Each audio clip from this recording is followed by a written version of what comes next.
Good morning, everybody, and welcome to the Recovery Classroom. My name is Drew. I am an alcoholic, and today I'm a recovering alcoholic, and I cannot be any more grateful.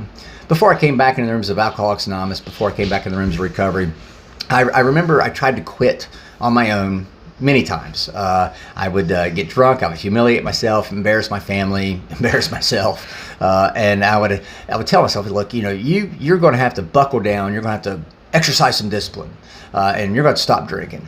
I didn't want no steps, didn't want no program. Sure as hell didn't want no steps. I'd take the fucking elevator, right? So I'm just going to have to buckle down. And I would do good 3 weeks, 3 months, whatever. And somewhere along the line, I would start thinking, I would start, realizing, coming to the realization, I'm never going to be able to drink again. Drew, you're not going to be able to drink. And that scared the shit out of me. I remember I could not imagine my life without alcohol. It became my best friend. I mean, I drank when I was happy. I drank when I was sad. I drank whenever I wasn't feeling anything at all. As a matter of fact, I drank to not feel anything. And I remember I would do good, and I would start having this thought, man, you're never going to be able to drink again. And it's like my addiction would panic and it'd go, oh, that's bullshit. Who's telling you can't drink? And it would make me mad. Somebody tell me I can't take a drink again. I was like, let me watch. Let me show you how disciplined I am. And I would, go take a drink and I'd relapse.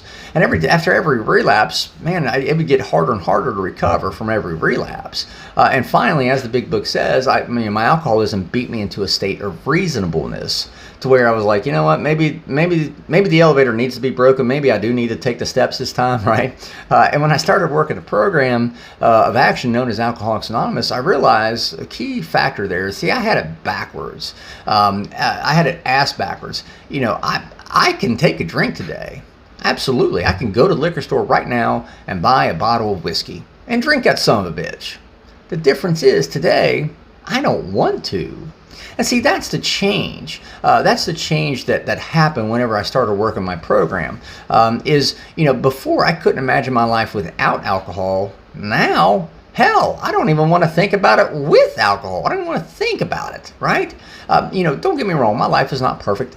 Far from it. It's just not. But I don't want alcohol involved in any part of my life at all. I can still go to buy booze if I want to. No one's taking that right from me.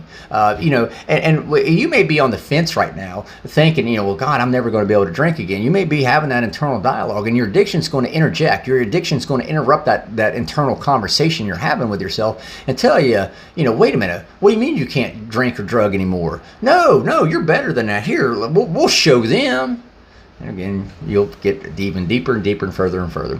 Folks that are in early sobriety, maybe you're 30, 60, 90 days, 6 months in, and you start coming to that realization, man, I'm never going to be able to drink again. Your addiction's going to panic. It's going to say, oh, no, you're doing good. You're 90 days sober. No. Here, let's go have a drink just to show everybody. Just to show everybody what? Show everybody that alcohol is going to win. Alcohol is going to take back over your life. To show everybody that drugs are going to win? What are you showing them? I asked myself those same questions, and what I ended up showing everybody, my family, all these people that were closest to me, I showed them that I was wrong. I showed them that my alcohol, my addiction was more important than they were. And that's just not the case at all. That's not true. That's never been true in my heart anyway. My actions said otherwise for sure. But if you're early in sobriety, you may start having that internal dialogue. Here's the thing you got to remember. We have it backwards. When our addiction is telling us, what do you mean you can't drink anymore? See, we have it backwards. We can drink. We just choose not to. Like I said, long ago, it was hard for me to imagine my life without alcohol. Now, I can't imagine my life. I don't want to imagine my life with it. And no one has taken that choice away from me. No one has taken that decision. I can make that decision if I want. The problem is, or the difference is now, I don't want to. And as far as, and that's why I encourage everybody to go and get into meetings, lock yourself into meetings, find a fellowship, a group of friends that you can associate with and hang out with. I still go to meetings, not because I'm afraid of taking a drink. I go to meetings because I can take a drink. That's why I still go to meetings. No one has taken that choice away from me. No one has said, oh, you're going to go to jail if you drink. It might be what happens anyway, but no one's told me I can't drink. I just choose not to drink. And I see so many people, especially in early sobriety, it's fascinating in a weird way they're doing good, and then they go right back. And I have to always remind myself. I always have to remind myself of what it was like, whenever I was out there. I would do good and I would go right back, and I can never explain to you. I can never articulate to you why I picked up that drink, other than, the only reason I could come up with is, well, I'm stronger than this. I'm better than this. No, I'm not. Again, every time I tried, I always proved myself wrong. I want to encourage you today. Find a group of friends, find a group of people. It doesn't have to be a formal meeting. It doesn't have to be a sit-down meeting in the VFW or a rec center or nothing like that. It could just be meeting once a week at the Waffle House.